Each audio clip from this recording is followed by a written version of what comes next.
kita cuma bisa istighfar. Tapi what can I do dan what can we do?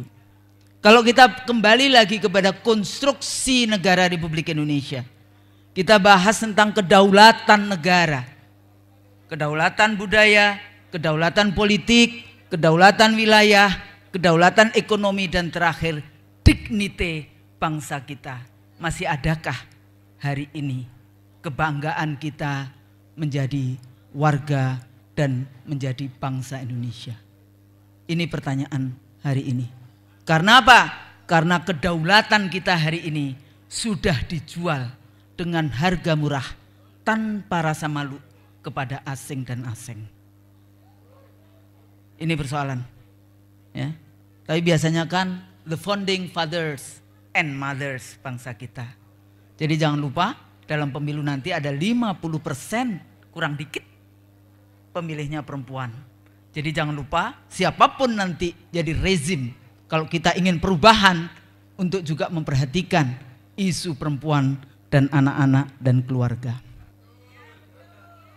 Jadi kalau kita bahas lagi tentang apalagi kondisi terakhir. Kalau kita lihat apa yang terjadi dengan urban industrial, eksploitasi sumber daya alam yang ada. Atau pemindahan ibu kota, pembangunan proyek IKN, apa yang terjadi? Karena di situ banyak sekali pekerja-pekerja laki-laki, maka muncul prostitusi di sekitar IKN. Karena di situ ada eksploitasi sumber daya alam, di Weda, di Kolaka, maka di situ juga muncul prostitusi-prostitusi, dan artinya perempuan menjadi korban di dalam konteks ini. Bahkan informasi yang saya dapatkan, ini kalau teman-teman ada yang dari Maluku, itu levelnya juga berlevel-level. Untuk pejabat Jakarta, untuk pejabat provinsi, dan sebagainya. Jadi kita tidak sedang dalam kondisi baik-baik saja. Bapak Ibu yang dirahmati Allah, kalau kita melihat demokrasi itu apa sih?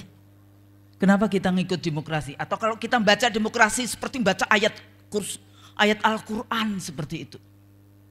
Tanpa kita mau mempelajari apa itu demokrasi. Paling tidak kalau saya menggunakan definisi ini, itu definisi yang bisa kita gunakan bersama-sama. Pertama, di dalam demokrasi di situ ada kompetisi perubahan kekuasaan tanpa kekerasan, excluding the use of force. Nggak boleh. Makanya di banyak sekali saya bicara, saya selalu katakan, Bapak Bin, Bapak tentara, Bapak polisi, jangan terlibat menjadi satgas-satgas pemenangan dari rezim yang berkuasa. Ini penting. Kenapa? Karena dulu suksesi pemerintahan itu menggunakan senjata. Tapi sekarang kita menggunakan surat suara, from bullet to ballot system istilahnya. Tapi apakah kemudian absen dari keterlibatan aparatus negara di dalam konteks pemenangan-pemenangan dalam pemilu-pemilu sebelumnya? Apakah hari ini juga tidak ada? Ada, nanti kita cek aja siapa yang akan terlibat di dalam konteks itu. Karena detailnya di situ. Yang kedua apa? Partisipasi politik, partisipasi perempuan, partisipasi di dalam konteks itu.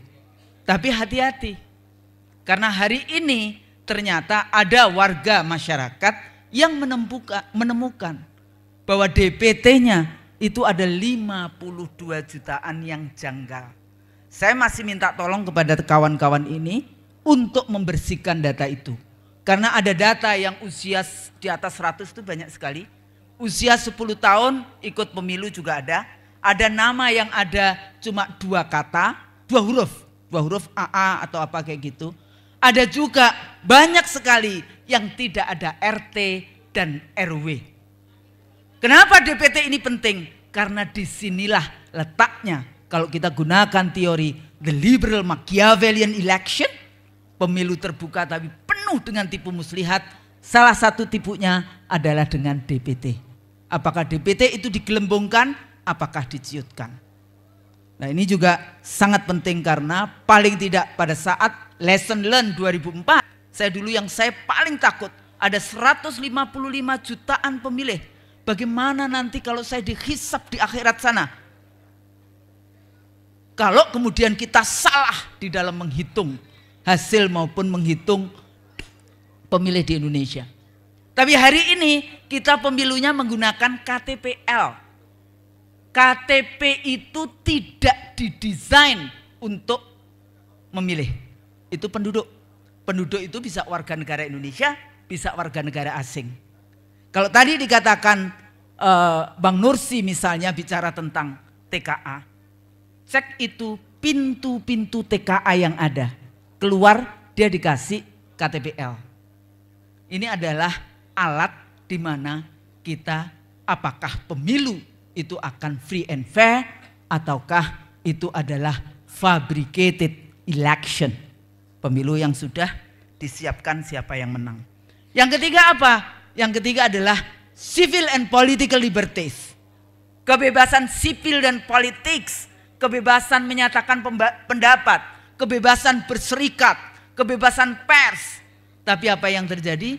Kalau ibu-ibu, bapak-bapak di sini agak sedikit berbeda dengan, boleh nggak ngomong istana, berbeda dengan rezim yang berkuasa, maka Anda akan dibawakan pasal-pasal dan kemudian harus pergi ke pengadilan dan akhirnya dipenjarakan. Bukankah demikian? Terutama tidak berfungsinya fungsi kontrol dari parlemen. Tidak berfungsinya parlemen sebagai oposisi dari eksekutif, tidak berfungsinya yang namanya balance of power yang ada di Republik ini. Akhirnya oposisinya ya seperti bapak-bapak dan ibu-ibu di sini yang disebut sebagai non-parliamentary opposition. Sehingga dengan mudah dikeluarkan pasal-pasal, ditangkap, hati-hati juga kalau kita slip of the tongue, Anda bisa dibawa oleh pasal-pasal. Nah, oleh karena itu, what can I do? What can we do di dalam membangun, menyongsong pemilu halal 2024? Hari ini ada beberapa kelompok. Ada beberapa kelompok gerakan. Pertama, ada kelompok yang menginginkan kembali ke Undang-Undang Dasar 45. Kita tidak perlu yang namanya menghalangi mereka. Bebas mereka. Yang kedua, ada kelompok yang ingin revolusi bebas, asal non-violence. Kok ada revolusi yang non-violence? Adalah revolusi non-violence. Yang ketiga kelompok siapa? Yang ketiga ada kelompok yang menginginkan pemilu, suksesi, perubahan politik, perubahan rezim dengan cara-cara yang halal supaya barokah. Tapi apa cuma kelompok itu saja? Enggak. Ada kelompok yang menginginkan 3 periode. Ada kelompok lagi yang menginginkan pemilu ditunda sampai 2027. Tapi yang paling sulit yang harus kita hadapi adalah kelompok yang akan menggunakan segala cara untuk membuat pemilu curang. Jadi nggak gampang ibu-ibu, siap nanti di mana? Kita berada di mana? Ya. Nah, apa saja yang harus dilihat? Pertama adalah siklus penyelenggara pemilu. Hari ini belum ada KPU provinsi, KPU kabupaten kota yang dilantik.